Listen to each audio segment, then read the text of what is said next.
Ikalawang kabanata ng Ebanghelyo ni San Juan. At nang ikatlong araw ay nagkaroon ng isang kasalan sa Kana ng Galilea, at naroon ang ina ni Jesus. At inanyayahan din naman si Jesus at ang kaniyang mga alagad sa kasalan. At nang magkulang ng alak, ang ina ni Jesus ay nagsabi sa kanya, "Wala silang alak." At sinabi sa kanya ni Jesus, "Babae, anong pakialam ko sa iyo? Ang aking oras ay hindi pa dumarating." Sinabi ng kanyang ina sa mga alila, "Gawin ninyo ang anumang sa inyo'y kaniyang sabihin." Mayroon nga roong 6 na tapayang bato na nalalagay alinsunod sa kaugaliang paglilinis ng mga Hudyo, na naglalaman ang bawat isa ng 2 o 3 bangang tubig. Sinabi sa kanila ni Jesus, "Punuin ninyo ng tubig ang mga tapayan," at kanilang pinuno hanggang sa labi. At sinabi niya sa kanila, "Kunin ninyo ngayon at inyong iharap sa Pangulo ng Kapistahan," at kanilang iniharap. At nang matikman ng Pangulo ng Kapistahan ang tubig, na naging alak nga, at hindi niya nalalaman kung saan buhat, datapwat nalalaman ng mga alila na nagsikuhan ng tubig, ay tinawag ng Pangulo ng Kapistahan ang kasintahang lalaki. At sinabi sa kanya, ang bawat tao ay unang inilalagay ang mabuting alak, at kung mga kainom ng mabuti ang mga tao, ay saka inilalagay ang pinakamasama.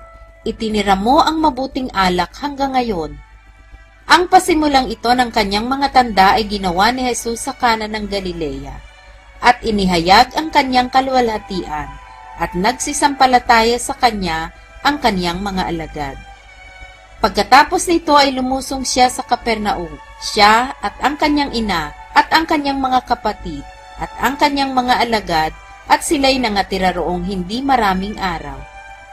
At malapit na ang Pasko ng mga Hudyo, at umahon si Jesus sa Jerusalem. At nasumpungan niya sa templo yaong nangagbibili ng mga baka, at mga tupa at mga kalapati, at ang mga mamamalit ng salapi na nangakaupo. At ginawa niyang isang panghampasang mga lubid. Itinaboy niyang lahat sa templo ang mga tupa, at gayon din ang mga baka, at ibinubo niyang salapi ng mga mamamalit, at ginulo ang kanilang mga dulang. At sa nangagbibili ng mga kalapati ay sinabi niya, "Alisin ninyo rito ang mga bagay na ito, huwag ninyong gawin ang bahay ng aking ama na bahay kalakal."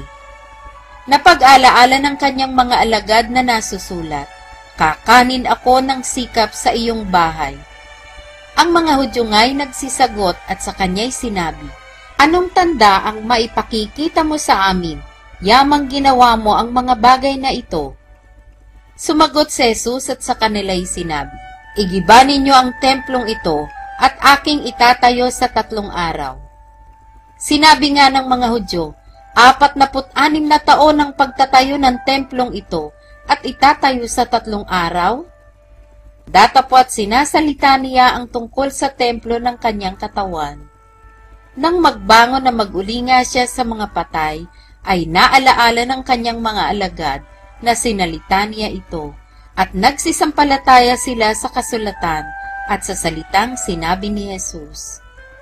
Nang siya nga'y nasa Jerusalem ng Paskwa, sa loob ng panahon ng kapistahan, ay marami ang mga nagsisampalataya sa kanyang pangalan, pagkakita ng kanyang mga tandang ginawa.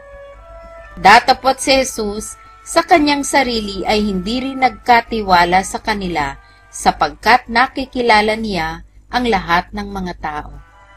Sapagkat hindi niya kinakailangan na ang sinuman ay magpatotoo tungkol sa tao, sapagkat nalalaman nga niya ang isinasaloob ng tao.